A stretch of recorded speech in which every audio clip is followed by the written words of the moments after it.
Our opening words come from Richard Gilbert.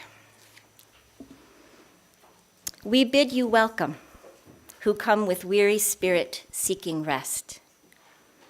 We bid you welcome, who come with hope in your heart. We bid you welcome, who are seekers of a new faith.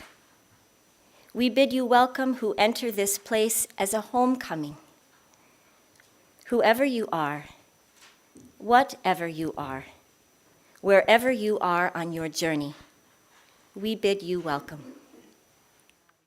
I felt that I knew a few things about Johnnie, having collaborated at camp in a number of ways. Then I searched Johnnie Aseron online, and I learned a lot of other things, like Johnnie is a composer, an international scholar and lecturer, a fine artist, and those of us who know him also know he is indeed a very good friend. It is my deep honor to welcome Johnnie Aseron. Thank you. I just have to qualify that when you look at things online, a lot of people put stuff up there. I once had someone tell me that I was in Brazil while they were talking to me, so they called me up and said, I didn't think your phone would work in Brazil. I said, I don't think it does. Anyway, scary. So thank you, Karen, for that lovely introduction. We did spend a long day in camp yesterday. We took down one of the largest tents that we put up at the very beginning, way back in August. It seems like forever ago. And it housed all the food that came in as donations. And in the month of August, so many people were coming into this camp that we had so much food that the area that was originally used for it quickly became insufficient.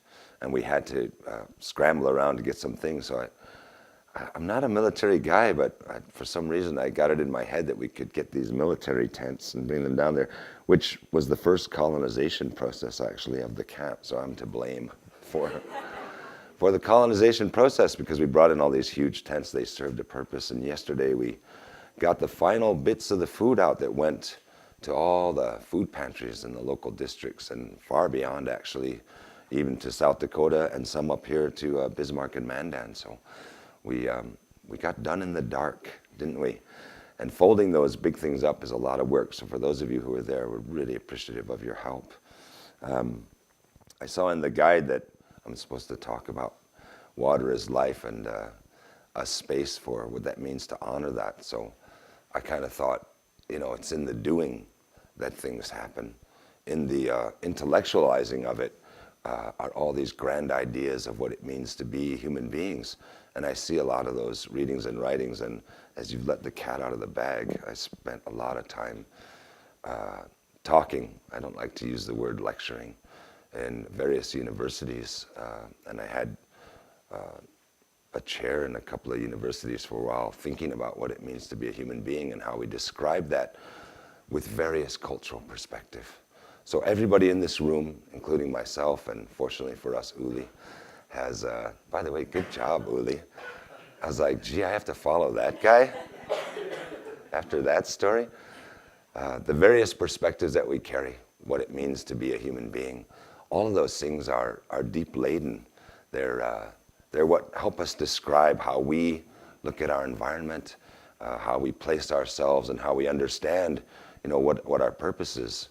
And I came to explain a little bit about that today, because it has been a privilege to be here in North Dakota. I'm from South Dakota, so I don't usually go this far. But once you get up here, I found it's kind of hard to get away. I've been here 7 months now, and they haven't kicked me out yet, so I've been pretty good. So when we look at this idea that water is life, that in the cultural understanding we know that there are 4 elements that create all the things that make us human beings. Some of those describe those, as Uli and I do, in terms of a great mystery. So mysterious, it's too big for us to name, too big for us to understand. And so we accept in a humble way what it means to be a human being is not understanding all of those things sometimes, and not having to define infinitesimal amounts to try and create the space where we understand our own selves, because it's a great mystery. And that's the beauty. It relieves a lot of burden, because I don't have to know all the answers. I just have to understand that it's okay that I don't know all the answers, but that I can still honor and respect how all these things go together. These four elements, as we know them, we hear them in every culture. We hear about fire, we hear about wind, which is breath. We hear about water, and we hear about earth. And sometimes even Asian people say wood. All those things make up all the things that make life. So for us, that starts in a really simple way. This wind, this fire, this water, this earth come together to create us.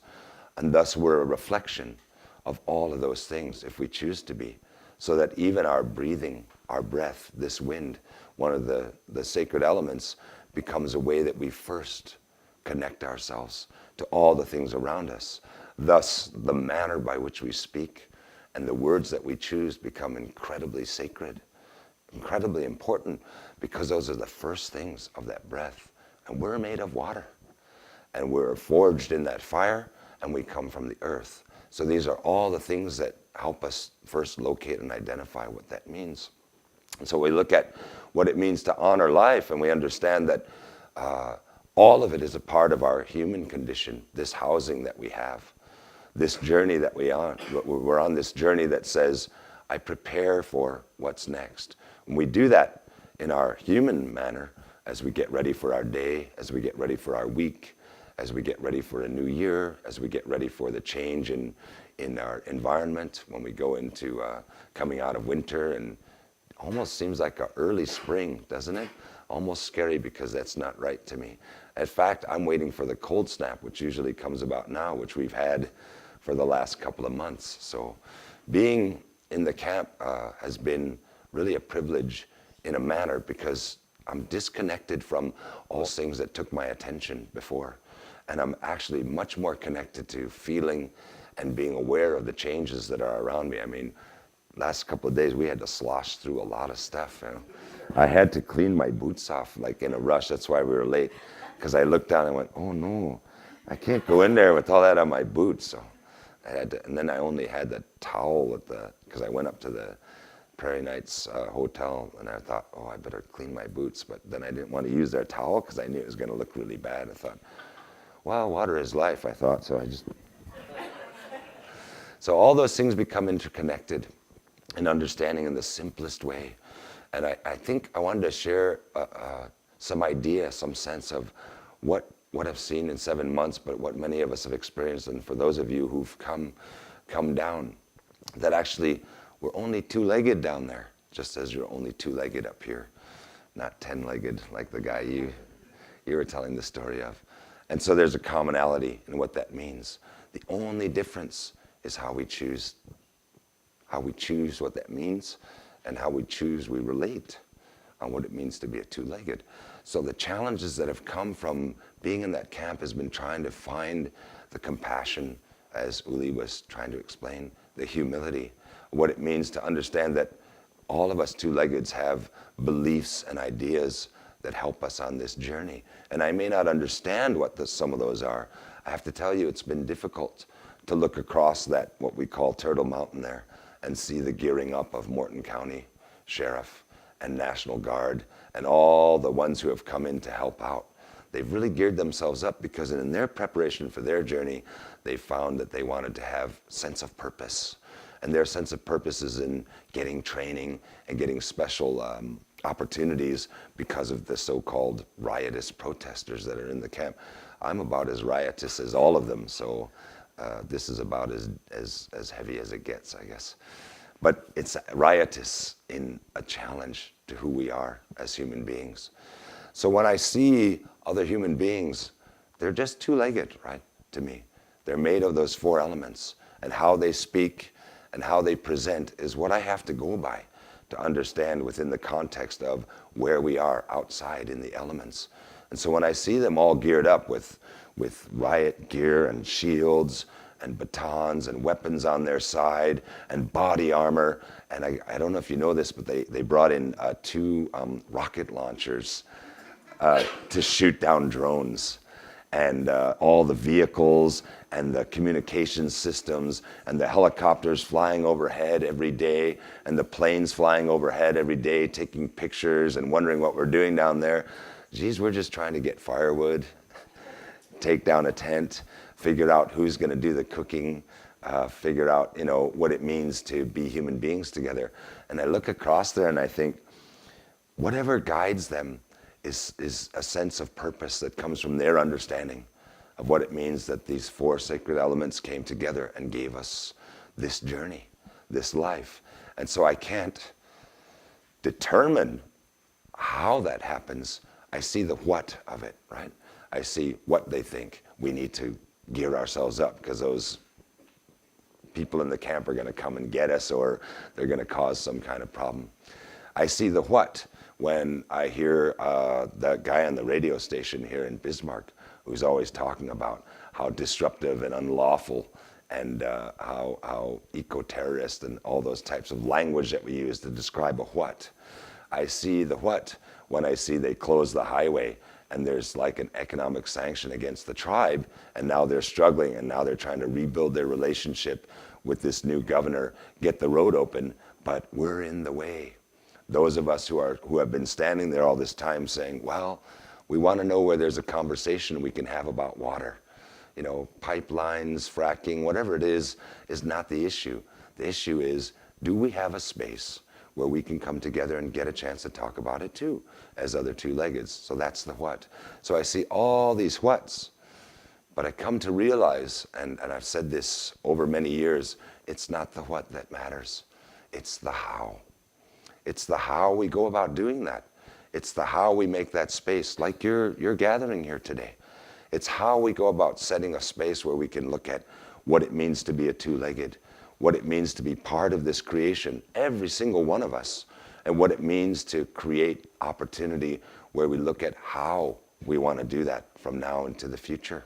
How do we want this to be for ourselves, for our families, for our children, for our grandchildren, for those that we don't even know yet, that haven't had a chance to come onto this world, and for us, for all our relatives that we find in the space where we're residing, and we see them every day. I mean, it's not lost on me that the geese all flew south a heck of a long time ago, and some of them look down and go, what them guys doing down there?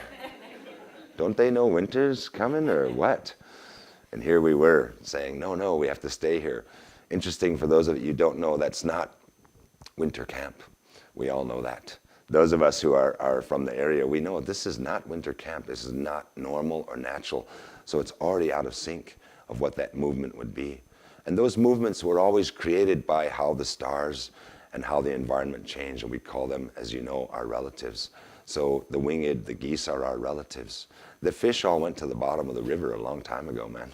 They're not up on the surface going, well, what's happening here? They know they're down there. The deer and everybody else are finding their winter space, where they make some warm places to hide out. Even the buffalo that are in that area stay off on the ridge. They've come out a few times so we could see them, but they stay out on the, in the areas where they know they can still find something to graze on and have that. So only us two-leggeds on either side of this confrontation about what it means to be a human being.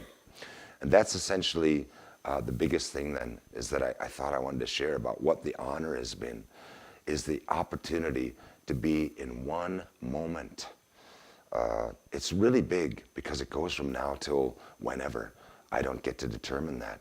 But what I do get to understand is just in this moment, and now those are 7 months of moments for me, but even on a daily basis, for each moment, I get a chance to look at that. And that's really challenging for me, and thus I understand it must be challenging for you here who hear things or see things or read things and don't have an opportunity to meet and sit and share the stories like Uli told. We do that, in the nighttime. We sit around all these different people and everyone's got different stories to tell. So it's been a really great moment. It's been a really great moment to understand that the conflict that we feel is our self-made conflict. Because we don't need to be in conflict about it. We just need to understand that we have different ways of looking at things. We have cultural perspectives and historical perspectives that inform how we view ourselves and our relationship with this environment.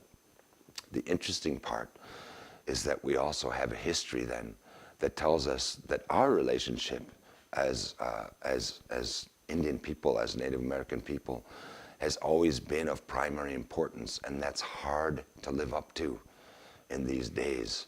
It's hard to live up to the fact that somewhere in our understanding of what it means to be a human being, we must take the knowledge that was held for us that says all of your relatives depend on you to do the right thing because you're only one of many of those things.